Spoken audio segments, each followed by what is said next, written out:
Ladies and gentlemen, welcome to another fantastic episode of The Left Wing. I am TJ Whitehead, Powers Taken I've given, joined as always by the country's newest married man, John Cooper Paz of Counterpoint Politics. How are you doing today, my friend? Doing very well, TJ. For those of you wondering, I had the best wedding ever. Absolutely. I talked to God, number one, so you guys don't have to try anymore. Go ahead and tell your significant others that it's not even worth trying. It'll never live up to it.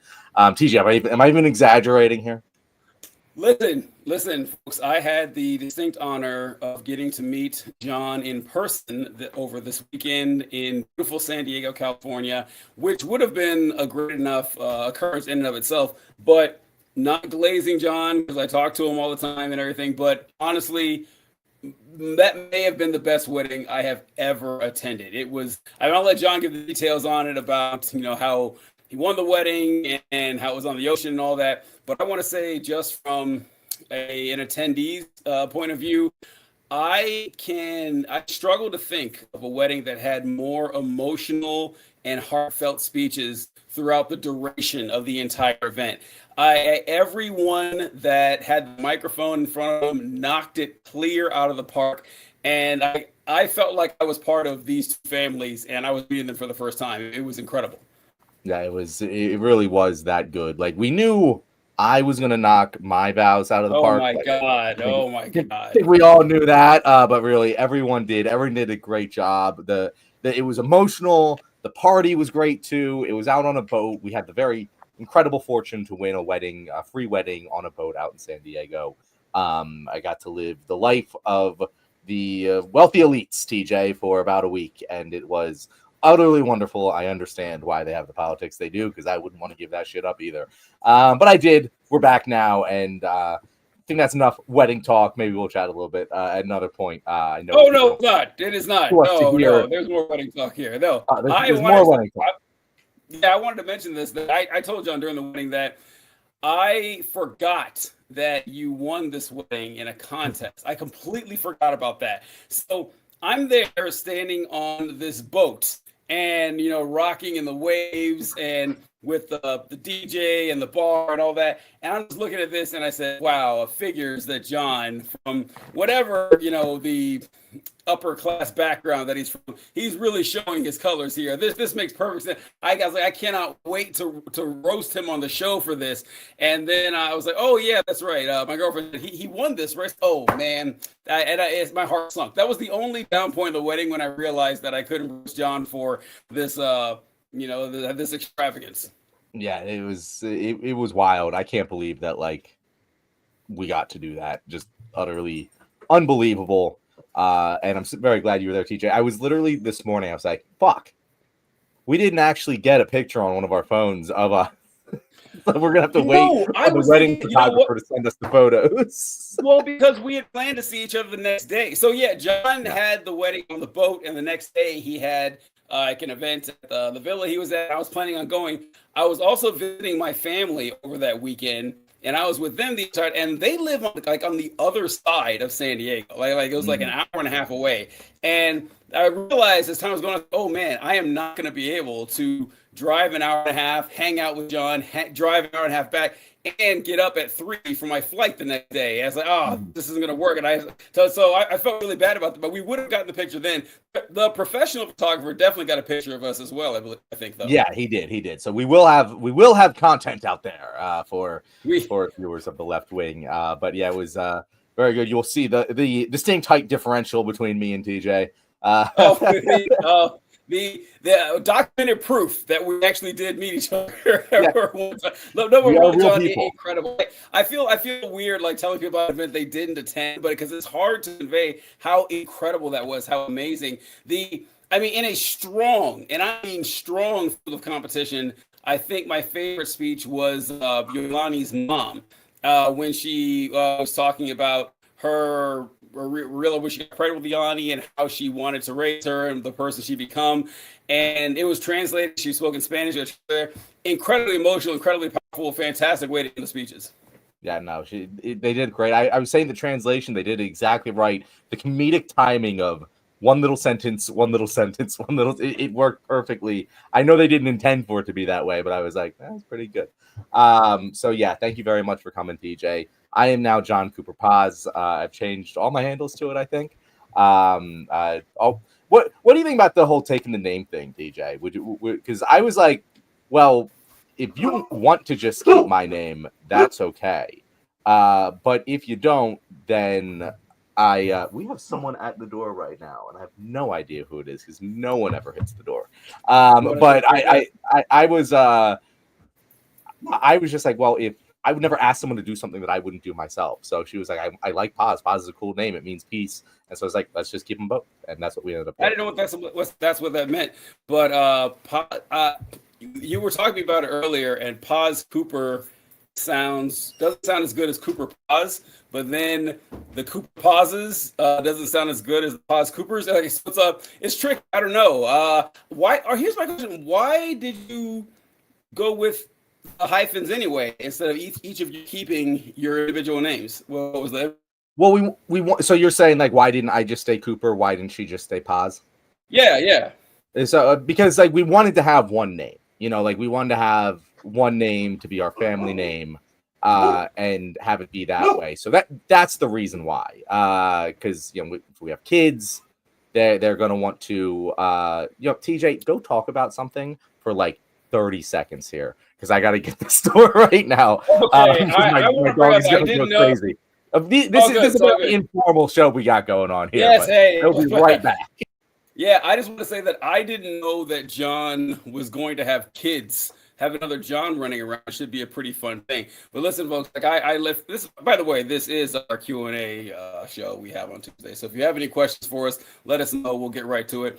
But John had an incredible wedding, incredible setup. His family's amazing. I got to meet his parents, his brother, and his wife, his fiance at the time, Yolani. I didn't meet her parents, but I was around there at the time. I brought my girlfriend there. It was just an amazing event. Couldn't ask for anything better. Got to see my family, my brother, my sister, my mom, and my dad all live in San Diego. Which people, if you have never been to San Diego, just go, just do it. Every time I go to San Diego, I never want to leave. I always just am amazed at how beautiful one singular location can be. My sister lives out there. She got married in San Diego, and I asked my brother-in-law, hey, it's really nice out here. It's about 75 degrees, nice little ocean breeze and going on and everything. How often is it like this? He said every day, every single day.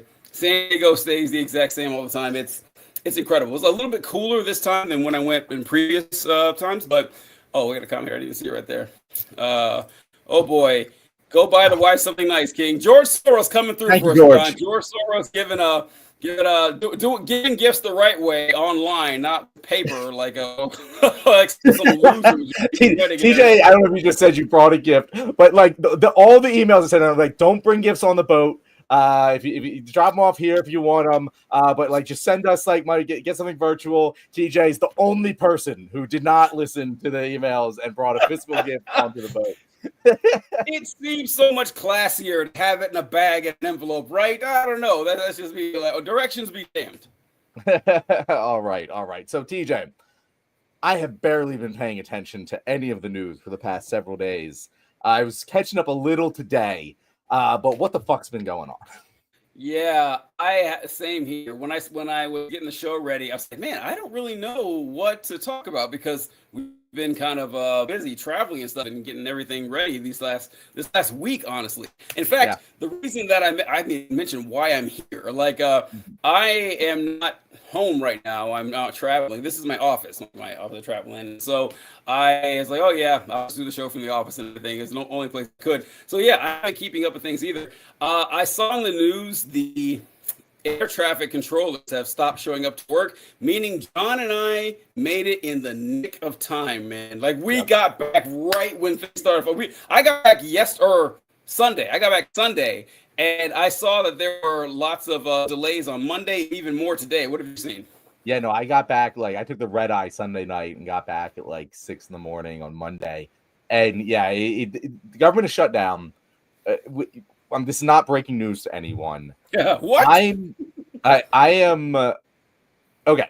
Let's make our predictions here, because Ooh. I think this is going to last a long, long fucking time. I think that this is going to last at least 2 months at minimum. What do you think? Whoa, 2 months. Oh, so I don't know. I think the longest one in recent history was what, 31 days?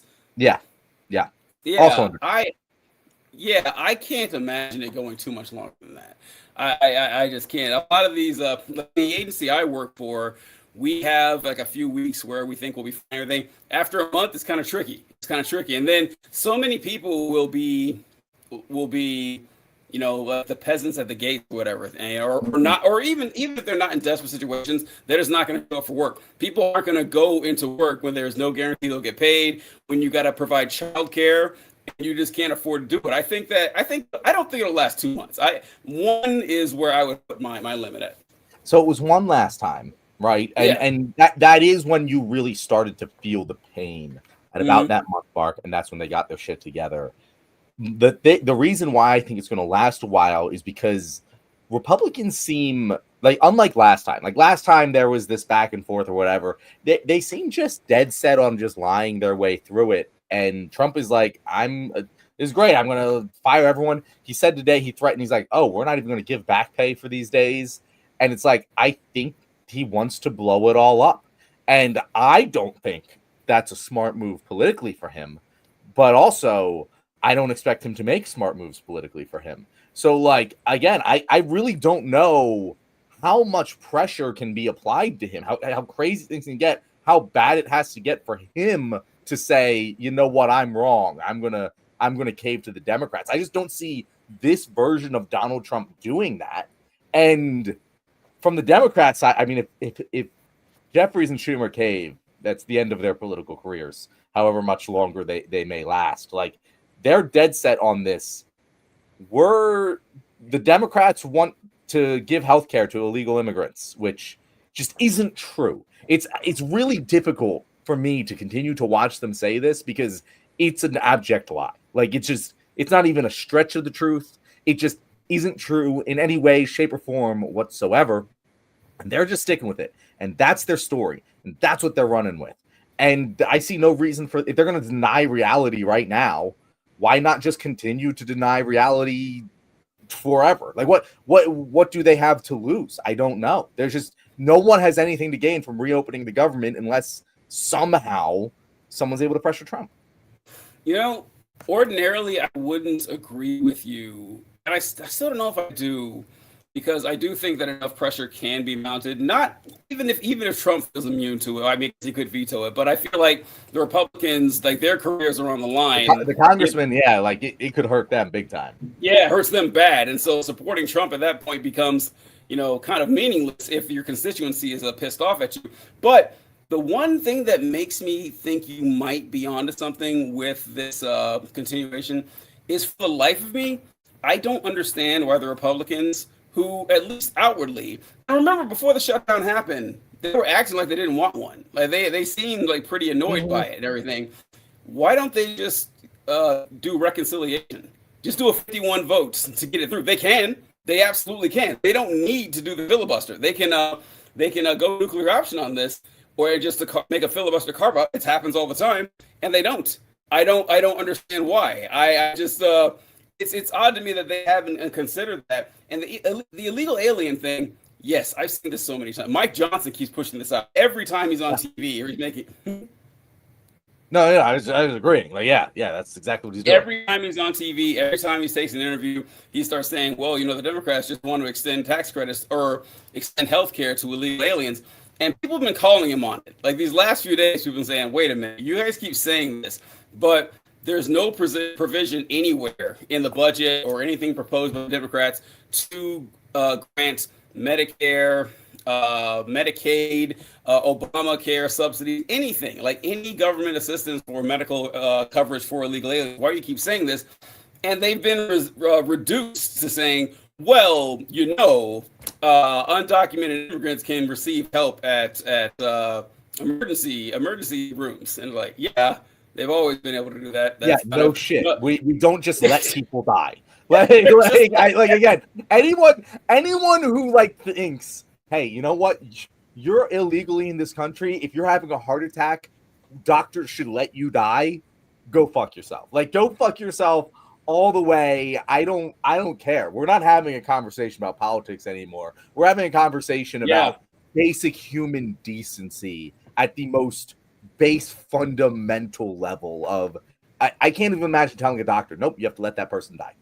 Like, that's And insane. also, how would it work exactly? Someone comes in with a gunshot wound or a broken leg, and they say, "All right, we'll treat you. Hold on. Let's see your birth certificate. Hold on, We have let's to see your look up your naturalization documentation paper." status. Yeah. And then you have Americans dying at that point because, oh, they got their healthcare 15 minutes later because they had to check a fucking citizenship test and, oh shit, you're dead now. Like, that Yeah. will happen if that was the actual system that you wanted. This man has been in a car accident and he's in a coma. He doesn't have his wallet on him. Well, no one treat him. We're not sure what his nationality is. It's like it's an insane proposition, and that's really. Also, here's the third part of this. I don't. None of this really is clicking for me because yeah, it's hard to see the end game for Republicans here. For me, it actually is kind of difficult because the Democrats, let's say Schumer and Jeffries do capitulate, they do cave. I don't think that's gonna help them politically, right? But I mean, look, people voted for them multiple election cycles, and they've always been the same person. So maybe it would hurt them, maybe it wouldn't. Mm-hmm. If they do, the reason the Democrats are holding back on this is because the Trump administration wants a bunch of subsidies and cut a bunch of people off healthcare and raise premiums, like several $100s a month. If they go ahead and go through with that, wouldn't that hurt the Republicans either way? I can't imagine like if people just wait and say, oh yeah, now my medical care is a lot higher. Thank God we got Trump in there. Like, can't help them either, right? Well, that's why I think it's going to last a while, DJ, because it does if again, it's impossible to know all of the conversations being had behind closed doors right now. But it seems to me that the most reasonable explanation for this, because you're right, there is no end game for Republicans. If we were playing by normal rules, right, the end game for Republicans would be convince America that this is the Democrats' fault and get the pressure on them. But the problem is they failed to do that last time. Like last time when Trump was president and they shut down the government, they failed to convince America that it was the Democrats' fault, and they caved a month later. Hi, Kyle. And then they're doing it again now with an even flimsier narrative. Like, again, their narrative is just a straight up lie. It cannot be stated enough times that their ostensive reasoning for not negotiating with the Democrats is that the Democrats want to give illegal immigrants health care, which A, still wouldn't be a good reason to shut down the government and not negotiate with Democrats, and B, isn't true, just is not true. What the Democrats want is to get rid of the narrowing or the expansion of the requirements that narrowed the pool of American citizens and legal immigrants who could receive health care.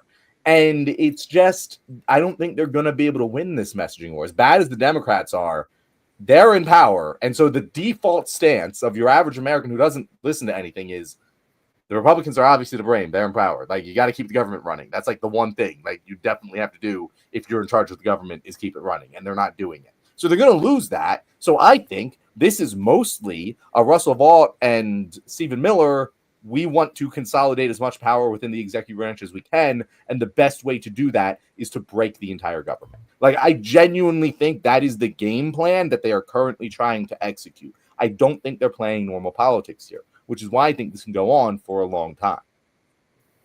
Yeah, it's among the worst messaging I've ever seen for a government shutdown. And I don't know. Because let's say that's their end goal is to just break down the government and everything.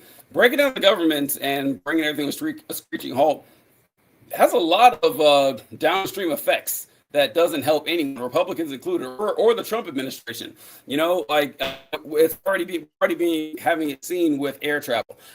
Donald Trump shutting down air travel for 2 months. There's just no way that helps him. But I mean, if you can implement all the Project 2025 shit you want, people are going to lose their mind. Like we're gonna stop commerce, we're gonna stop business, stop travel. People have 1 week of vacation a year, and Donald Trump takes it away from you, and you know he did.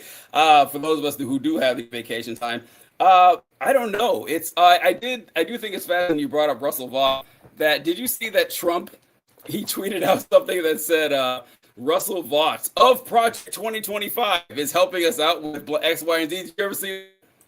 Yeah, no, it's just like all of the lies that he made of I've never heard of Project 2025 before during the campaign, and now he's just tweeting it out like of 2025's fame. Like, I know we don't expect logical consistency or even like a desire to tell the truth from these people, but I honestly I think that Matt Walsh had it right immediately after they won the election, and when he tweeted out, "Can we stop pretending to not know what Project 2025 is now?" Like, and yeah, that doesn't bother me because I always knew that he was lying about that, and like I even said, DJ, I believe I said on the show, if we had some version of that on the left, where we had this extreme left-wing agenda that we were planning to push through, but it wasn't palatable to the average American, I would also lie. I would want my politicians to lie about that. And so I imagine that the Republicans who understood that, that's what, that's how they felt and don't care. And even the independents were like, yeah, we understand what's actually being said when he says he's never heard of it before.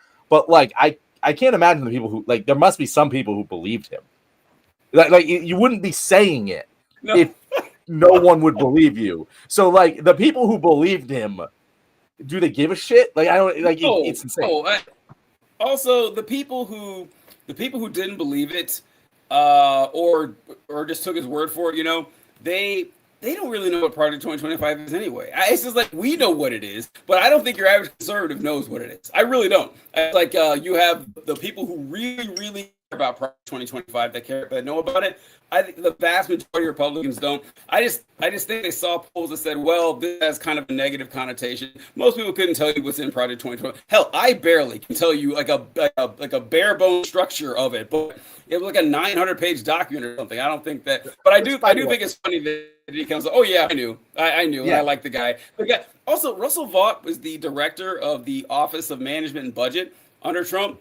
You know what he did under the first Trump administration? He was the director of the Office of Management and Budget. It's just the same thing. Like it's like so Trump pretending that he didn't know about it is kind of funny. I saw Kyle commented here. What do you guys think of Trump planning to pardon Ghislaine Maxwell? Did you see what I think Kyle is talking about here? Trump being asked about Ghislaine Maxwell today?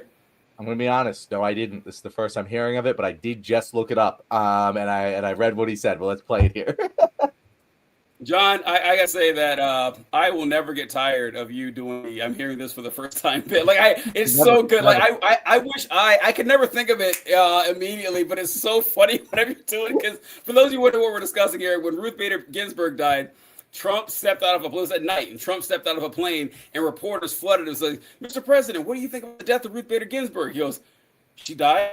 I didn't know that. You're telling me this for the first time, which is something no one has ever said whenever they found out new information, especially cataclysmic, huge news information. I'm hearing this for the first time. You're telling me for the first time. So, yeah, I love that, John.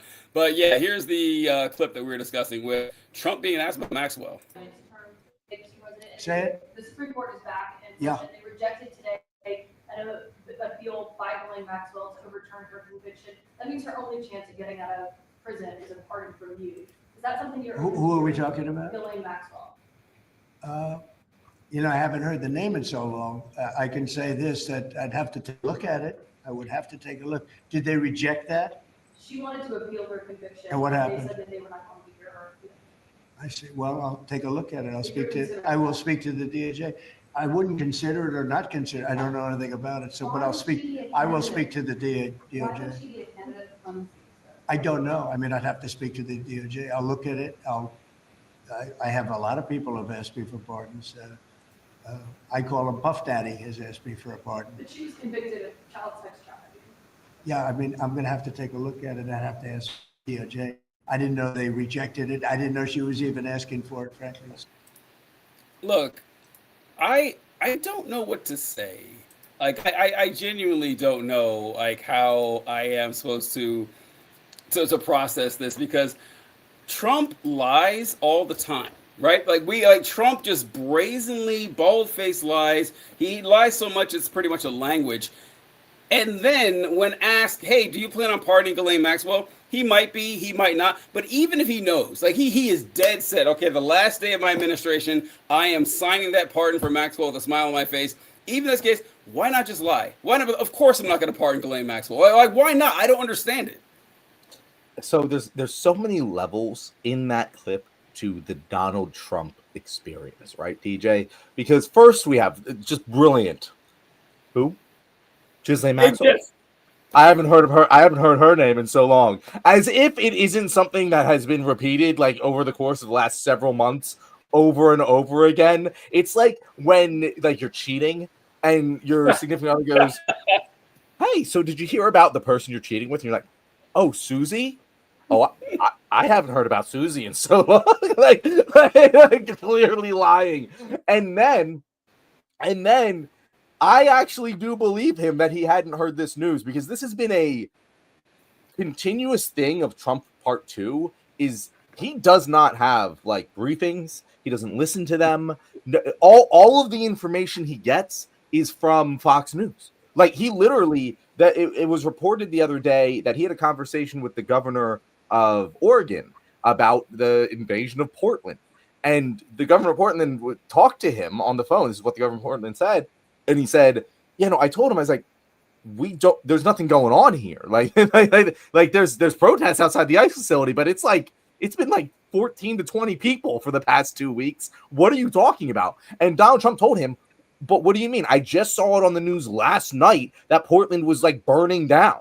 And it turns out that Fox News the night before played a clip from the 2020 George Floyd protests and said it was Portland today. And that's why Donald Trump thinks that Portland is burning down, and it's why we have the military in Portland right now. Like that is the insane information gathering system that Donald Trump has. And we've seen this multiple times where reporters asking about things and he's like, "Oh, tell me about it. I haven't heard about this. I'm only the president of the United States."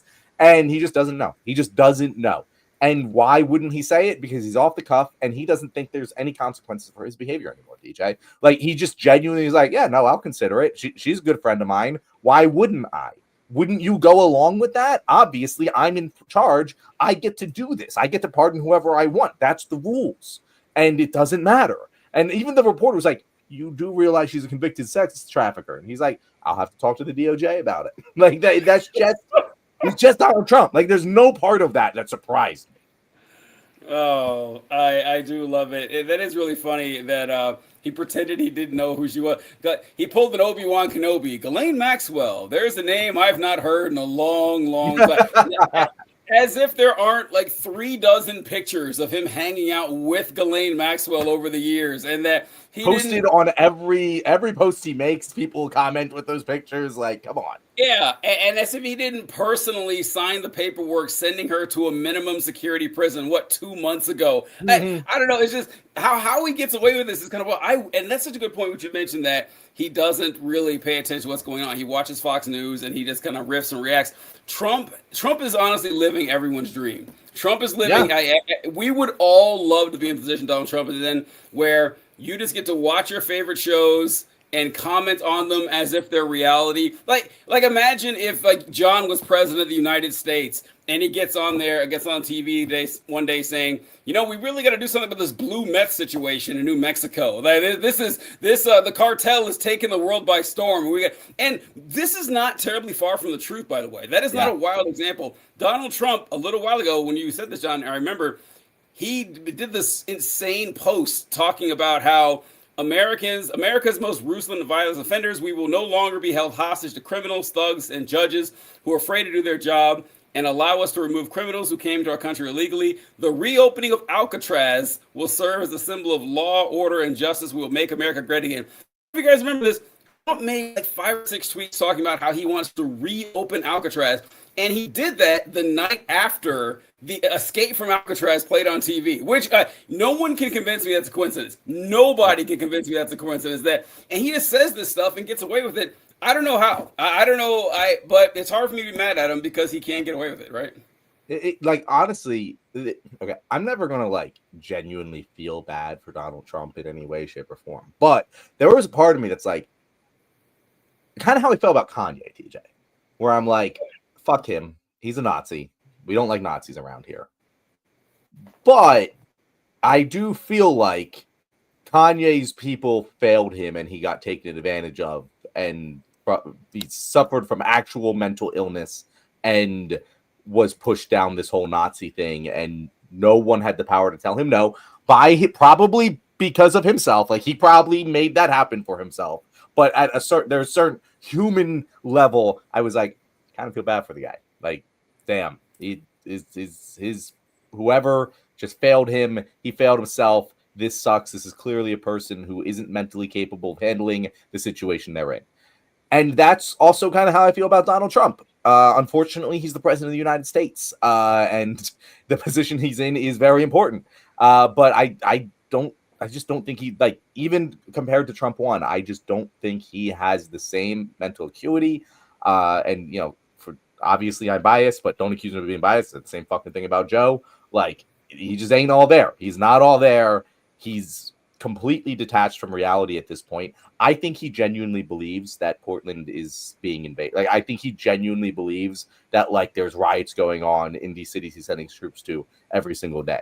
I think that's partially because Russell Vought and Stephen Miller and JD Vance are in his ear telling him these things, and maybe even putting things on Fox News to make him think that certain things are real when they aren't. But, like, I think he is at the point where he has drunk the Colliate so much he can't distinguish reality from fiction. Yeah, I think that probably happened a long time ago, but it's hard to blame him for that because, you know, how people talk about manifestation. Trump is honestly living proof that manifestation works. Trump just wills things into reality. He says it and it happens to come true. So why not? And Heather from Conservative of the Ozarks says, wait, the government invaded Portland. Yeah, that's what John was all that, you know, according to Portland, by the way, funniest city to invade. But yes. If I were to pick all the cities, that'd be the funniest city to invade. Portland, Oregon.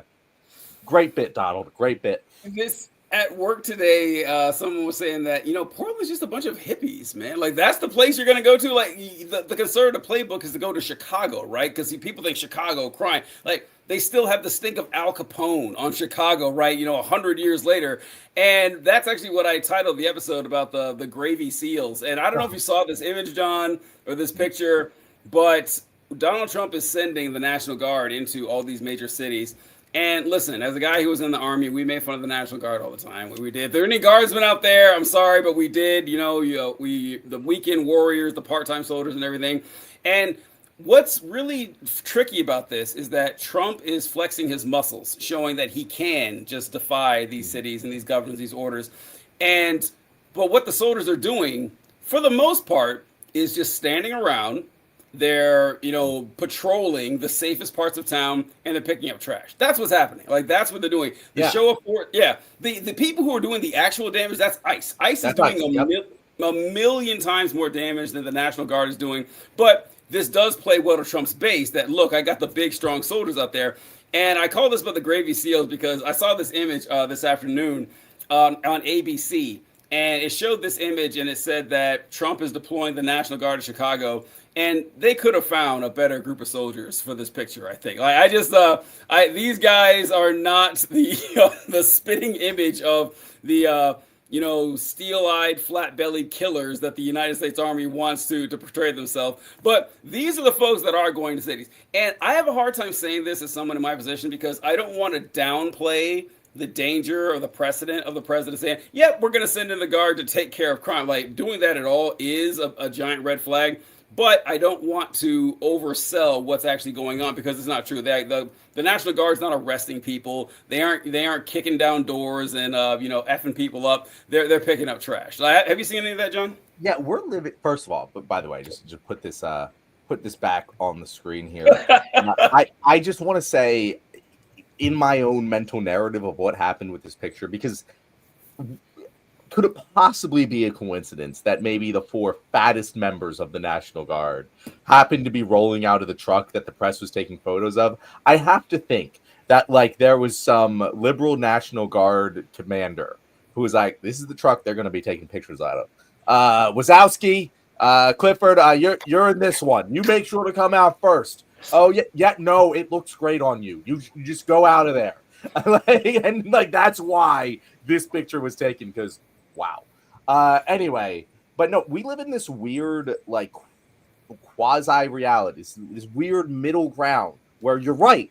It's very fucking serious to send the National Guard into a city, especially against the will of that city. It should be something that is terrifying to people, and that needs to be made clear.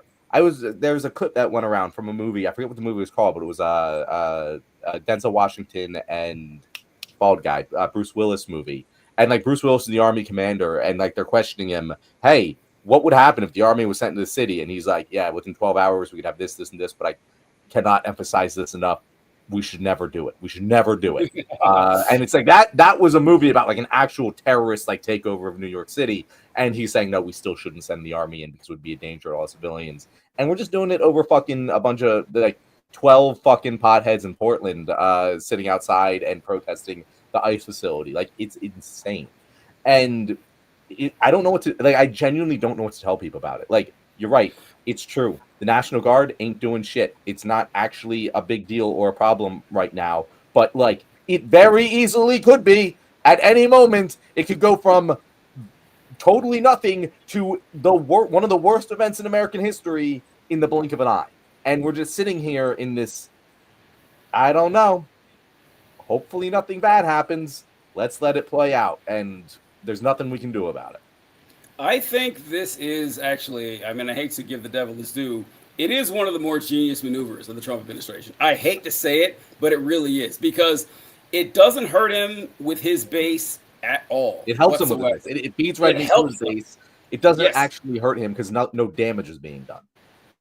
Well, yeah, and so like Trump says, I'm going to send the National Guard to Chicago, and the pretense is we're going to stop crime. Crime has been falling for 5 years straight, but who cares? You know, Chicago is always a war zone in Republicans' minds. So he sends the National Guard there. Even if I don't know if it's a liberal commander. Oh yeah, with your theory there. I think what it is the reporters took 50 photos. And like, all right, this one had the fattest soldiers, and that. I thought you were about to say. I don't think it was liberal commander. I think all National Guardsmen are just fat ass. Oh no.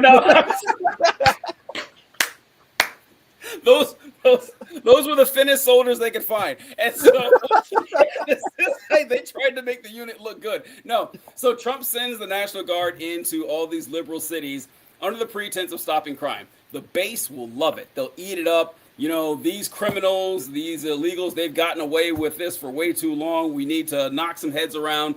They love that shit. Now, the Guard doesn't do anything. Doesn't matter. Trump's already got the photo op. He's already got all the libs running around with chickens with their head cut off. Doesn't matter. Now, even if, let's say they do start kicking down doors. Let's say they do start cracking heads. Well, we've already seen they like that too. And it only helps his base. There's nothing that could happen here where the Trump supporters will say, oh, that was a mistake. Almost nothing. I mean, then we have the fact that they can even, the smarter conservatives, they will see that the National Guard is doing what they are doing, is just picking up trash and standing around and saying, look how hysterical the libs are.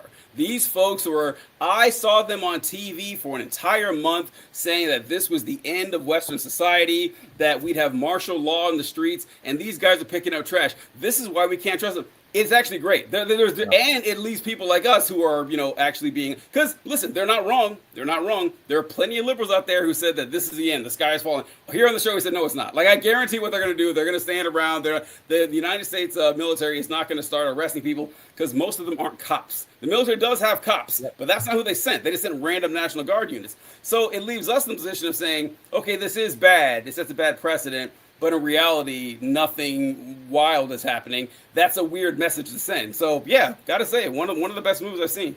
And Kyle says there was a raid on an apartment complex. They took children naked out of their homes in the middle of the night and forced them in the street. They also zip-tied them. They left them for hours. American citizens, American children, zip-tied naked in the street for hours, right? But that's the thing, Kyle. That wasn't the National Guard. Like, that's exactly what ICE, TJ almost. said. That was ICE. Like, Oh, ICE yeah, is doing yeah, all that's of what this it is. shit. All of the bad shit ICE is doing. The National Guard isn't. And so Americans, they get 2 feet. They get 2 feet. They get, oh, look, the big scary National Guard, they're going around picking up trash. And this sort of shit doesn't get played on Fox News. Doesn't get this. Even this rate didn't get that much traction. No. I didn't see much mainstream. Like I saw a couple coverages of it, but like it didn't get a lot of traction. And it's part of the fire hose strategy here. Like, yeah, that shit is terrible. It really makes me sad that like anyone can see it and agree with it. Like, that's the level, like that raid, and it's just going to get worse and worse and worse. But it's not going to be the National Guard. Like, TJ's 100% right. They're using the National Guard as kind of a smokescreen in multiple ways. In what I would call brilliant if I thought that it was part of a cohesive strategy and not a happy accident for them. I don't know. Maybe it was, maybe it's not. Either way, it worked out really well. But what actually played the most in the Republicans' favor? Let's say it was the National Guard who did this, right?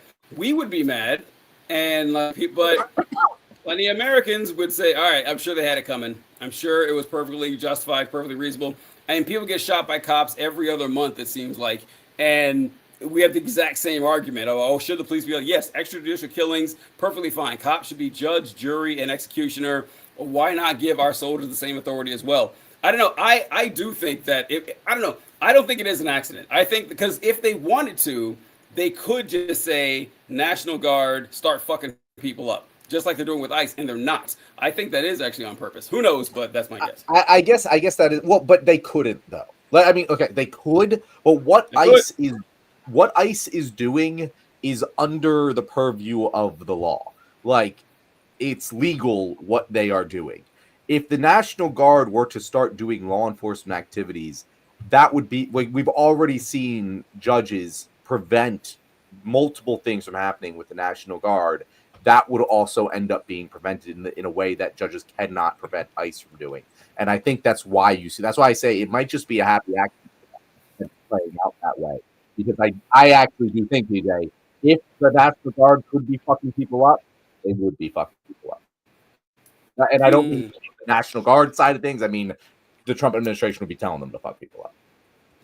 Oh, maybe we'll see. That reminds me where you said that the judges would stop them. I was looking for the tweet while you were talking, couldn't find it, but I saw Matt Walsh tweet something out. I don't know if you saw this, where he said, "It's about time Trump just starts defying all these court orders. There's no reason that these district judges should be able to tell Trump what he can and cannot do with the executive branch." And yeah, I don't see why he won't, honestly, because Trump has shown that he's operating everything on who's going to stop me. And I don't have a good answer for that. Like, I don't. I don't have any answer for that. Even something I've said, I still kind of think, I don't think he'll run for a third term. But if he says he's going to, literally who's going to stop him? Like the election commissions and branches from each state could just say, well, we're not putting him on the ballot. It's against the Constitution. They wouldn't put him on the ballot. Mm-hmm. Like, no blue state would put him on the ballot. No blue state would put him on, but he's not going to win those states anyway. And so it's like, yeah, the states that were. But you have a couple states that are controlled, like Pennsylvania isn't putting him on the ballot.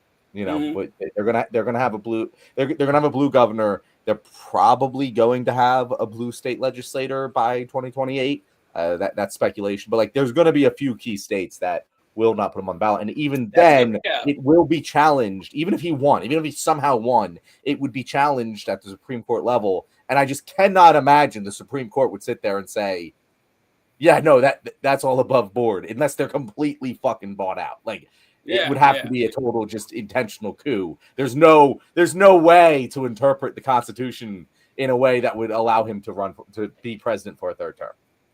Yeah. That's a good point about swing. Like, important states probably wouldn't. Pennsylvania's a pretty good one. He's not going without Pennsylvania. So yeah, but all the other stuff that Trump, like, no one stops him, no one gets in his way. He just does whatever he wants. Like the thing with the Venezuelan boats that he blew up, I think two Venezuelan boats, didn't offer a shred of evidence that these folks were drug dealers, or an explanation of why it's okay to blow up drug dealers in the ocean. That's never been something we've done, and we just roll along with it. He makes jokes about it now, like it's no big deal, because it's not, because no one is going to stop him. And it's kind of dark and kind of scary that I don't have an answer for that. Did we? Wait, this is non sequitur. I mean, not non sequitur. We've touched on this, but did we talk about the sombrero thing at all? I think so. I think. Oh, I we think, did last Thursday. Yeah, he's just continued it. That's another one of those things where I'm just like, come on, guys. What? Why is anyone okay with this? It's not funny. It's just racist, and that's what makes it funny. Why is anyone other than the most than open racist okay with it? Yeah. Well, and that allows them to turn it around. I've seen like Ted Cruz, I think, talk about this. Is like, well, what's wrong with sombreros? Are you telling me sombreros are racist? Like, well, what are you talking about? They just play right wing politics is all about trolling now. It's not about making any sense. If it's racist and we can just gesture towards white supremacists, that's a win for them, and it is. It works on their base. And when victory for you is almost entirely dependent on pissing off your opponents, they're great at it. I saw a great tweet about this, about how there's a theory of mind that kind of explains right-wing politics today, is that they're all 12-year-olds. That, so you want to be big and strong and live on a farm with 30 kids? Oh, well, of course you think that way. You're a 12-year-old. That's exactly what you think. You shouldn't eat vegetables anymore, and your diet should be nothing but steak and French fries. Oh yeah, you're 12, bro. That's it. If think that they're operating like 12-year-olds, it all makes perfect sense. And arguing with the 12-year-old is kind of a waste of time. But unfortunately, we're stuck in the position where we kind of have to. I mean, that's entirely true. Like, if you look at so many, they're like, oh, let's send the army. They just want to look big, strong. Yes. They don't act. They're like, oh, the illegal, we're getting them the fuck out. If we'll reduce crime by having the army there. That is what a 12-year-old would think. Like the jokes, the sombrero joke. That is what that is a middle schooler joke. Like even if I were to say like that kind of humor is funny, even if I was someone to think deeply, and actually, let me reverse there. There are many racial stereotype jokes which I will still to this day say are funny. Wow, that is the most lowest common denominator racial stereotype joke you can possibly imagine. I haven't laughed at a racial stereotype joke like that since middle school. Like it's not even that it's offensive. It's not that I'm like, oh, this is hurtful to someone, so I'm not going to laugh. It's just not funny. It's incredibly contrived. It's just it's embarrassing for a grown ass adult to be making that joke. Again, I will always say, if it's funny, it runs. I'm okay with it. It's just not. It's not fucking funny. It's not even close to funny. I do agree with John. If something's funny enough, I will give it a pass. I will. If something is funny enough, listen. I at least respect the craft of making a funny joke. But yeah, it's Hakeem Jeffries, who's not even Latino or anything, but he's sympathetic, supposedly, to the plight of Native Americans. Once again, based on a lie that not saying Native, but on Latino Americans and illegal immigrants. And it's like, oh, we got a sombrero and a mustache on him. And now they're doing it all the time. Clips that Trump is sharing. He shares clips of Democrats all with sombreros and mustache. They're like, this is stupid. This is absurd.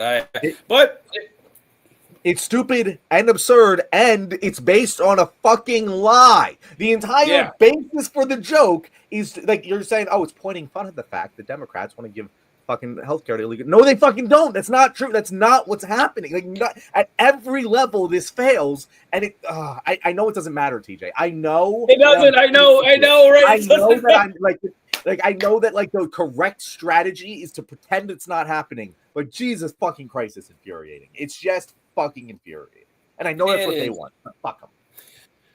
Yeah. I say just like I wish so much that listen, how much more evidence do we need? We're running late on time, sorry folks, but it's like we're running out of time here. Where people ask Chuck Schumer, well, what do you expect to get out of this? Well, I respect the Republicans to come to their senses. I've been working with these people for decades. I know that they are good, decent human beings, and they do not agree with the extreme position. It's like, what is happening here? Well, what is going on? Like, why are you talking? I wish we had 1/10 of the vitriol and the aggression that the Republicans have. We say this all the time.